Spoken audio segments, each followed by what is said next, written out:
Hello students, this is Dr. Anita Raj, your chemistry mentor, welcoming you for another session in solution chapter. In this session, we shall see some of the important objective questions and their answers, okay? Let us see the first question now. As a result of osmosis, the volume of the solution decreases gradually increases, remains unaffected, unpredictable. See, if you want to know the answer for this question, first you should know what is osmosis, okay? So let me help you to know what is osmosis. See, osmosis is defined as the spontaneous flow of solvent molecules through a semi-permeable membrane, that is from the pure solvent to the solution side. So this is a salt solution, that is a concentrated solution, okay? And this is a pure solvent, that is water, okay?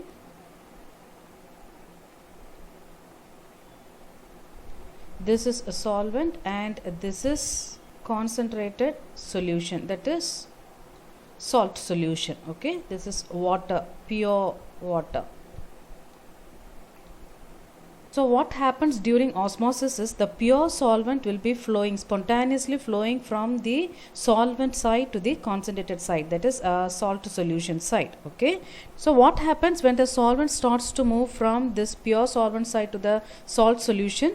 The volume of this solution side increases, is it not? The volume of this solution increases because the solvent molecules are migrating from the solvent side to the solution side, okay? So the answer is gradually increases. As a result of osmosis, the volume of the solution gradually increases, okay?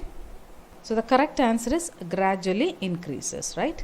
Let us Van 't Hoff factor for CaNO3 twice is calcium nitrate. They are asking you to calculate the Van 't Hoff factor for calcium nitrate, okay?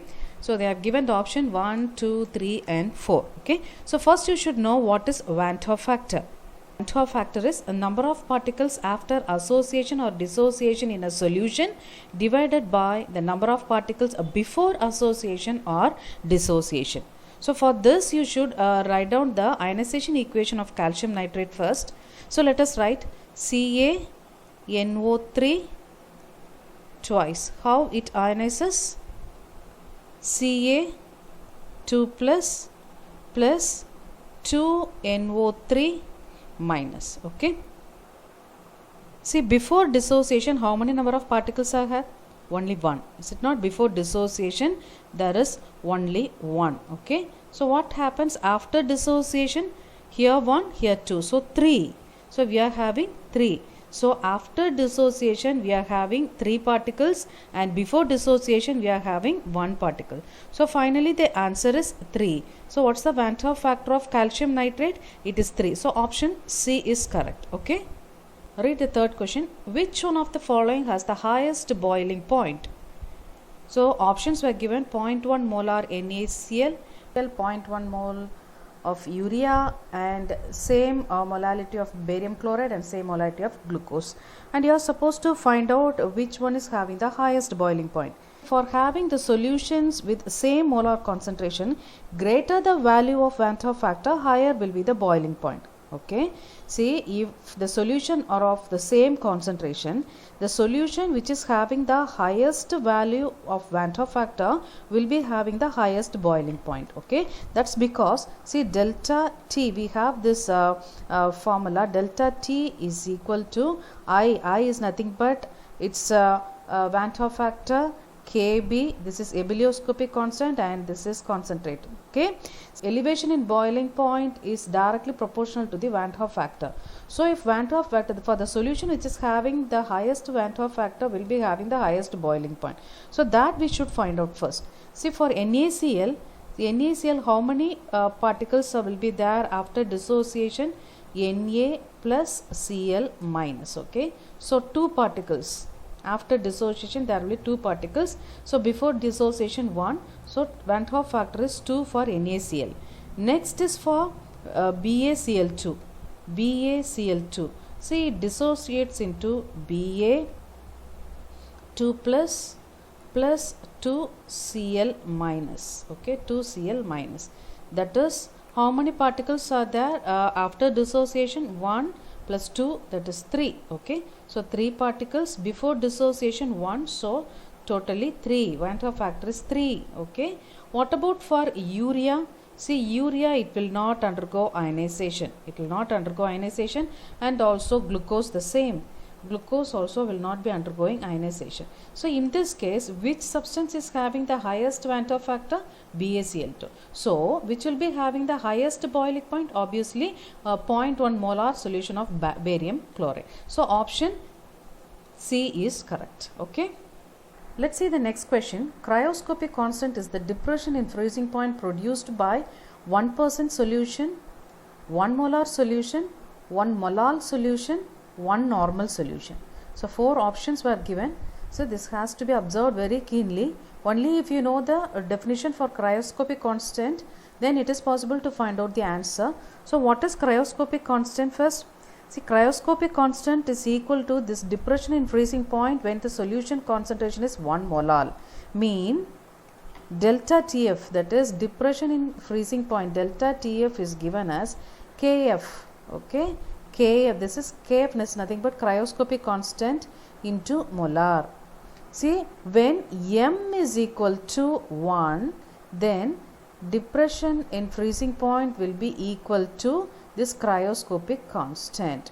Okay, so from this it is quite understood that this cryoscopic constant is the depression in freezing point produced by 1 molal solution. That is, if the solution concentration is 1 molal, then the cryoscopic constant is nothing but it is the depression in freezing point. Okay, depression in freezing point will be equal to the cryoscopic constant. Okay, so the answer is C. Okay, 1 molal solution. Understood? See this question now. Which one of the following electrolyte has the same value of Van 't Hoff factor as that of aluminum sulfate if all are 100% ionized? See here, the 4 options were given, 4 electrolytes were given, and they are asking you to find out which one will be equal to this aluminum sulfate. Which you are asked to find out which electrolyte will be having the same Van 't Hoff factor as that of the aluminum sulfate if it is 100% ionized.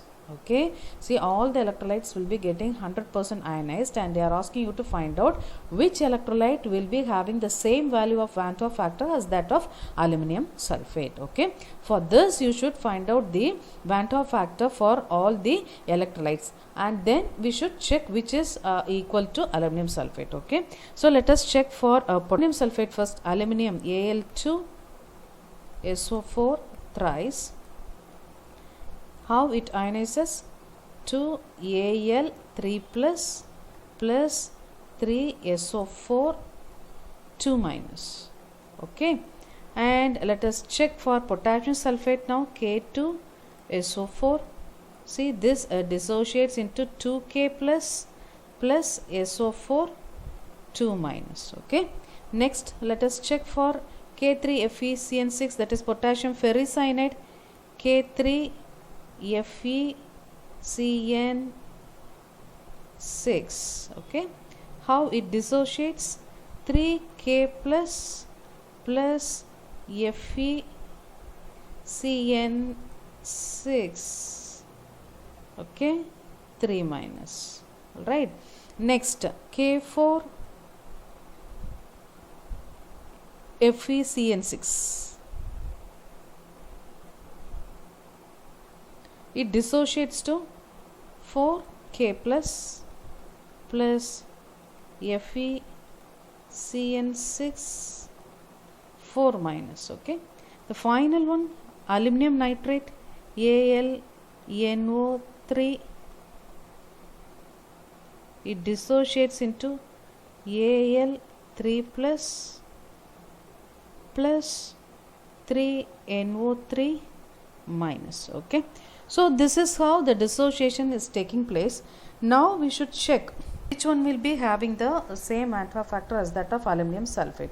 So for aluminum sulfate, let us check how. So it is 5, is it not? 5.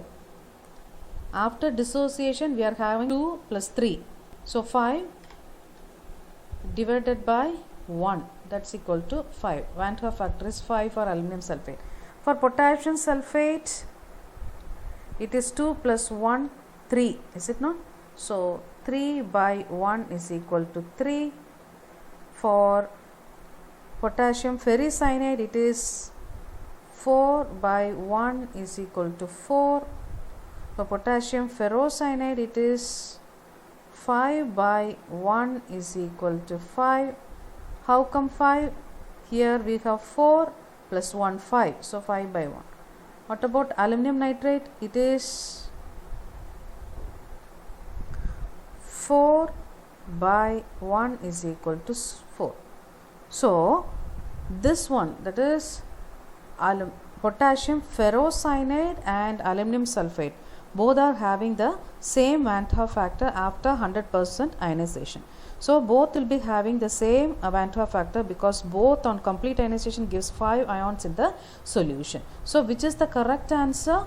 Potassium ferrocyanide. Okay, K4FeCN6. Option D is the correct answer. Well, fine students, I hope you might have understood what I have taught today. Let me meet you with another important topic in my next session. Until then, it's Dr. Anita Raj, your chemistry mentor, signing off from you. Thanks for watching.